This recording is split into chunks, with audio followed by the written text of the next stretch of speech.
Então, aqueles bebês que começam desde o início com uso excessivo de antibiótico, você vê que vai muda. cada 2 meses na emergência é um antibiótico diferente. É. Os antibióticos matam a nossa flora saudável também, né?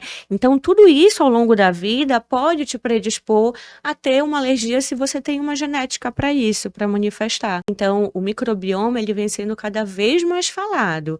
E aí, ele vem sendo cada vez mais estudado para a gente ver se há formas de a suplementação conseguir também fazer o seu papel na prevenção ou até no tratamento das doenças alérgicas. Não, e é maravilhoso a gente entender mais sobre isso mesmo, importantíssima a tua fala.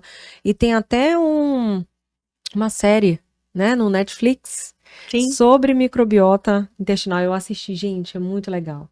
Muito legal mesmo. É importante a gente entender isso, né? Esse assunto da nossa alimentação, do que coloniza, né? Quais são as bactérias que colonizam o nosso intestino, porque a gente vai se auto-entender também e entender também a importância de diversificar e de ter cuidado com a nossa alimentação também. Perfeito. Importantíssimo. E uma pergunta assim de mãe, mesmo leiga, me veio aqui no pensamento, porque também existe hoje mães que iniciam muito cedo a introdução alimentar. Existe uma correlação de aumento da tendência a alergias? Porque começou, por exemplo, tem mães que começam com 4 meses a introdução alimentar. Existe, né?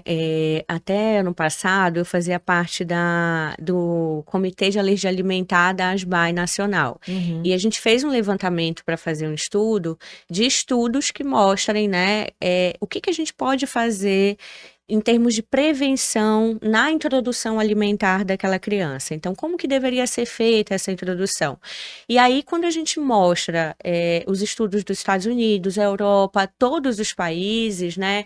Alguns países mais desenvolvidos, eles têm uma tendência de o neném começar com 4 meses de vida, mas a maioria a partir dos 6 meses, né? E a gente reconheceu o que chamamos de janela imunológica, que é o período que o organismo do bebê está preparado para receber alimentos novos e fazer o que a gente chama de regulação, que é você reconhecer, vai ter o reconhecimento do teu sistema imune, tudo que você entra em contato, na verdade, você tem um reconhecimento do teu sistema imune imediato, e aí você vai ter uma resposta a esse alimento ou não, que aí isso vai ser a regulação, né? Então, a gente fala que nessa fase dos 6 meses do bebê até 1 aninho de vida, seria a fase considerada ideal para receber a maior parte dos alimentos. Se feita uma alimentação muito precoce num paciente e num trato gastrointestinal que não está preparado para receber, que está ainda imaturo, a gente vai ter um reconhecimento, uma sensibilização e podemos ter uma evolução para uma alergia alimentar. Então, o ideal realmente é esperar a fase de 6 meses até 1 aninho de vida, que é a fase que a gente tem uma maior receptividade do nosso sistema imune para esses novos alérgenos, né? E muitas mães têm medo de fazer a introdução de oleaginosas nessa fase, de amendoim, que é uma leguminosa, de frutos do mar, né? Acreditando que pode, nesse momento, é muito pequeno, eu vou esperar crescer para oferecer. Mas, na verdade, quando dada nessa janela imunológica, entre 6 meses a 1 aninho, a gente sabe que consegue fazer a prevenção, diminui a chance dele ter alergia no futuro.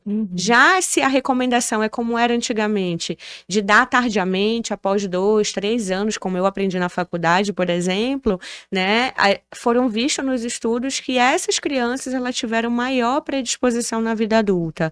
Então, eu falo que assim, não é pro agora, sabe? Mas é preparar esse bebê pro futuro, para uma vida saudável mesmo. Eu acho que eu dei pros meus com 1 aninho. Maravilha. Com 1 aninho de idade, eles comeram frutos do mar, e aí depois, acho que quase 2 anos, castanhas, porque aí eu já fui um pouquinho mais aí rigorosa nisso, mas aí eles provaram e a gente ficou assim, né?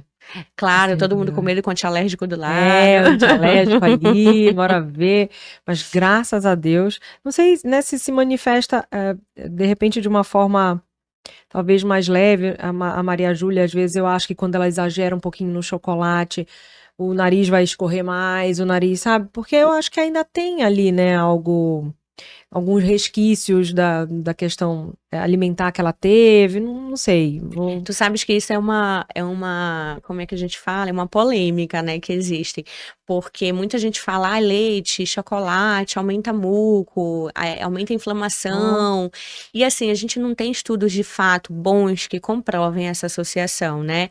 O que tem de estudos é mostrando que a percepção do muco muda, porque o alimento, ele deixa a boca um pouquinho mais seca, o leite, por exemplo, ele deixa o muco, parece, não tem aquela sensação que a saliva fica grossa? Sim. Então, essa sensação da boca mais seca, que o chocolate também deixa, pode ter associação com a percepção do aumento de muco. Mas, na verdade, isso não conseguiu ser comprovado, né? E a alergia, ela não é muito assim pelo excesso, né? Quem tem alergia, um pouquinho já vai. pode já fazer uma edema de glote. Então, a quantidade, ela não vai ditar a tua reação, se ela vai ser leve ou grave. Então, por isso que a gente bate muito na tecla de não fica testando. Se teu filho, teu sobrinho, né, um neto, tem um diagnóstico, não vá ficar testando, porque pode ser uma reação grave que você não dê conta de tratar. Então, é importante ter esse acompanhamento específico, porque pequenas quantidades podem fazer resultados bem ruins para essa criança. Maravilhoso, né, gente? Muito bom.